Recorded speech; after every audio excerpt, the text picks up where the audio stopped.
पिछले व्याख्यानों में हमने कारक प्रकरण के अंतर्गत प्रथमा, द्वितीय, तृतीय, चतुर्थी विभक्ति के सूत्रों का विस्तार पूर्वक उदाहरण सहित हमने आपको विस्तार से बताया। आज हम पंचमी विभक्ति के अंतर्गत आने वाले सूत्रों के बारे में बताएंगे। पंचमी विभक्ति का प्रथम जो सूत्र आ रहा है वह है ध्रुवम पाये अपादानम। सूत्र में आया हुआ अपाय का अर्थ है विश्लेष, अलग होना। अर्थात संपूर्ण सूत्र का अर्थ हुआ किसी वस्तु या व्यक्ति के अलग होने में जो कारक ध्रुव अर्थात अवधि सीमा रूप है वह अपादान कहलाता है। जहाँ अपादान कहलाएगा वहाँ पंचमी विभक्ति का प्रयोग होगा। इसके लिए ये आगे सूत्र है अपादाने पंचमी। अपादान कारक में पंचमी विभक्ति होती है, जैसे ग्रामाद आयाति, ग्राम से आता है। कहाँ से आता है? ग्राम से। तो यहाँ ग्राम अवधि रूप है, अतः इसकी अपादान संज्ञा होकर इसमें पंचमी विभक्ति हो जाती है। दूसरा उदाहरण, धावतो अश्वात् पतति, दौड़ते हुए घोड़े से गिरता है। यहाँ यद्यपि घोड़ा स्थिर नहीं है, दौड़ता है, तथापि वह पतन क्रिया के प्रति अवधि ही है, अतः अश्व की आपादान संज्ञा होकर पंचमी विभक्ति होती है। कारकम किमिति, यानी कि कारक अपादान संज्ञक होता है, ऐसा क्यों कहा? ऐसा इसलिए कहा कि जो कारक नहीं होता अर्थात जिसका क्रिया से संबंध नहीं होता उसकी अपादान संज्ञा नहीं होती। जैसे वृक्षस्य पर्णम पतति, यहाँ वृक्ष का पतन क्रिया से संबंध विवक्षित नहीं है, अपितु पर्ण से संबंध है, अतएव यहाँ वृक्ष की अपादान संज्ञा नहीं होती। अगला सूत्र जो वार्तिक है, जुगुप्सा वीराम प्रमादार्थानाम उपसंख्यानम। इसकी व्याख्या है जुगुप्सा, इसका अर्थ होता है घृणा, विराम हटना या अलग होना, प्रमाद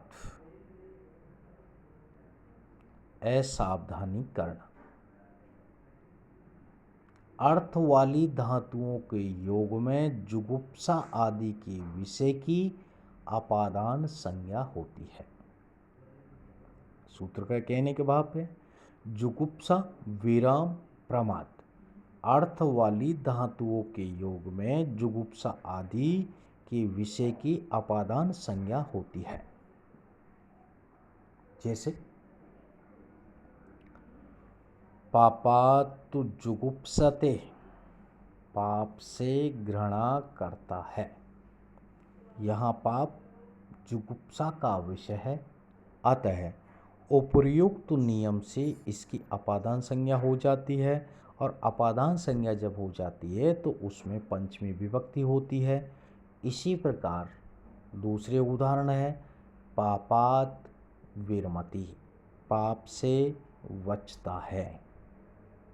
धर्मात् प्रमादति, धर्म से प्रमाद करता है, आदि ये उदाहरण है। अगला जो सूत्र आता है कि वित्रार्थानां भय हेतु,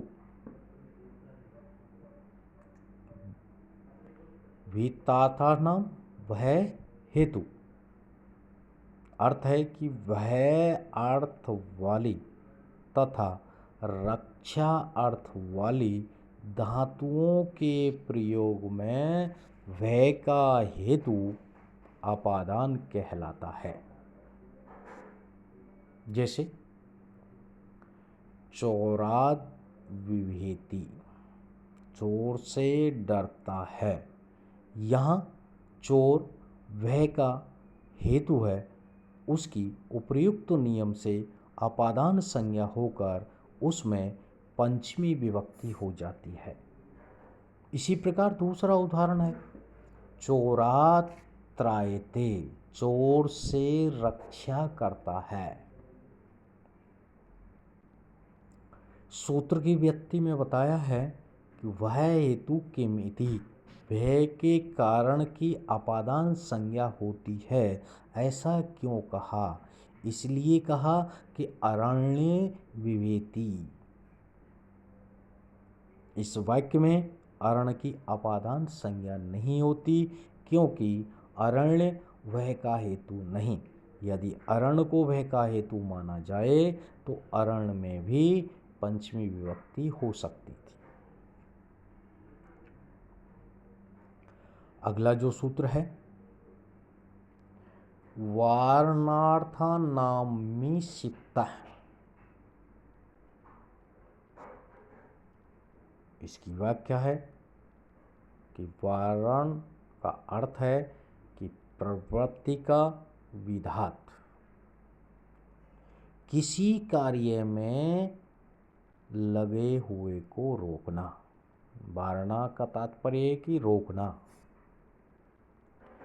वारण अर्थ वाली धातुओं के प्रयोग में ईसप्त वस्तु जिससे हटाने की चाह होती है अपादान संज्ञक होती है, वहाँ अपादान संज्ञा होती है। जैसे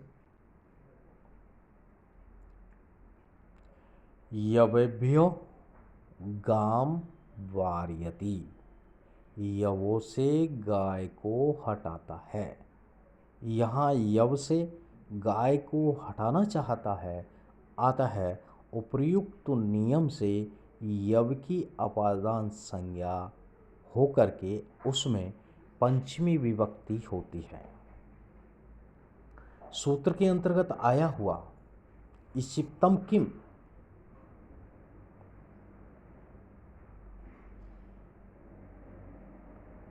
जिससे किसी को दूर करना अभिष्ट होता है वही अपादान होता है, ऐसा क्यों कहा? ऐसा इसलिए कहा कि यवभ्योम गामम वारयति क्षेत्र। इस वाक्य में क्षेत्र अविष्ट नहीं बल्कि यव है, अतः क्षेत्र की अपादान संज्ञा नहीं होती है। अगला जो सूत्र है वो क्या कहता है, देखिए आख्यातोपयोगे,